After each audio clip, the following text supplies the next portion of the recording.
Çin'in Doğu Türkistan'da uyguladığı asimilasyon politikaları Çocuk Vakfı'nın hazırladığı çarpıcı rapora da yansıdı. Çin hükümetinin inkar ettiği toplama kamplarında 3 milyona yakın Uygur Türk'ünün olduğunun belirtildiği raporda özellikle çocukların uğradığı zulm anlatıldı.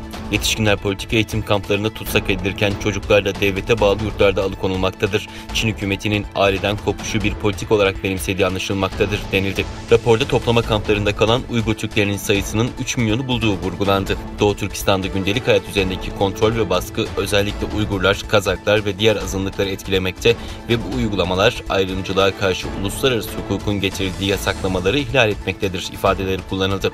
Doğu Türkistan'da uluslararası medyanın ilgisi özellikle politik eğitim kamplarına odaklanmış görünmektedir. Toplama kamplarında tutulan yetişkinlere dair bilgilerin çok kısıtlı olduğunun belirtildiği raporda çocuklar için ayrı bir parantez de açıldı. Raporda kamplarda tutsak olarak bulunan yetişkinlere dair bilgi ve veriye ulaşım son derece zorken çocuklara dair bilgi ve veriye ulaşım neredeyse imkansızdır. Yetişkinlerin tutuklanmasının aileler üzerinde yıkıcı etkileri olduğu açıktır denildi.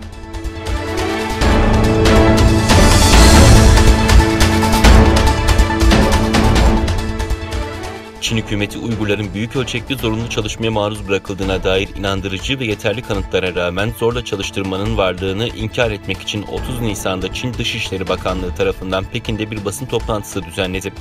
Doğu Türkistan'daki sözde Xinjiang hükümetinin sözcüsü yaptığı açıklamada Xinjiang'ın her zaman Uluslararası Çalışma Örgütü tüzüğüne bağlı kaldığını savundu.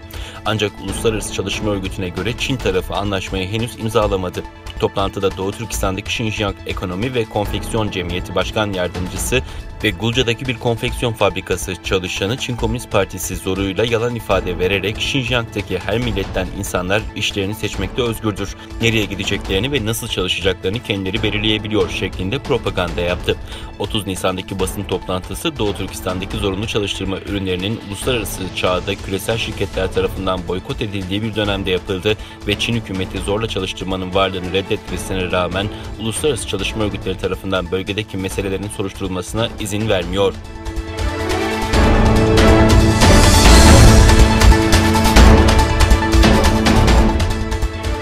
Çin'in Doğu Türkistan'da estirdiği terör politikasını protesto etmek için Almatı'daki Çin konsolosluğu önünde 80 günden fazla süredir devam eden gösteriler 30 Nisan'da Almatı'daki Büyük Çin restoranı önünde gerçekleştirildi. Çoğunluğu annelerden oluşan protestocular Almatı'daki Çin restoranının önünde Doğu Türkistan'da Çin Komünist Partisi işgal hükümeti tarafından hapsedilen aile üyelerinin fotoğraflarını kaldırarak Çin, Kazakistan'ı terk et, Doğu Türkistan'daki kampları kapat ve aile üyelerimizi serbest bırak gibi sloganlar attılar.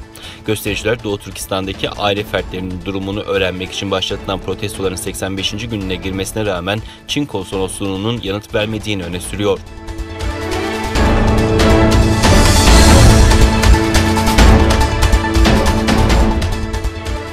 30 Nisan'da İsveç parlamentosunun Doğu Türkistan'daki soykırımı tartışmak için bir araya geldiği bildirildi. İsveç kaynaklı bir haber sitesinin haberine göre 2 hafta önce İsveç Hristiyan Demokrat Partisi parlamento üyesi Lars Adaktusson, İsveç Dışişleri Bakanı Anne Linde'ye Çin'in Doğu Türkistan'daki soykırım ve insanlığa karşı işlenen suçlarıyla ilgili soru önergesi yöneltti. Başbakan görüşmelerin parlamento üyesi Lars, Dışişleri Bakanı Anne Linde'nin sorularını yanıtlamak üzere planlandığını ve 30 Nisan Cuma günü İsveç parlamentosunda düzenlendiğini açıkladı. Bilgilere göre görüşmede Çin'in Doğu Türkistan'daki soykırım politikası ele alındı. Dışişleri Bakanı hazır bulunan parlamenterlere İsveç Uygurlara yönelik zulmü Amerika Birleşik Devletleri, Kanada ve Hollanda'nın çözdüğü şekilde bir soykırım olarak ele almaya hazır mı diye sordu.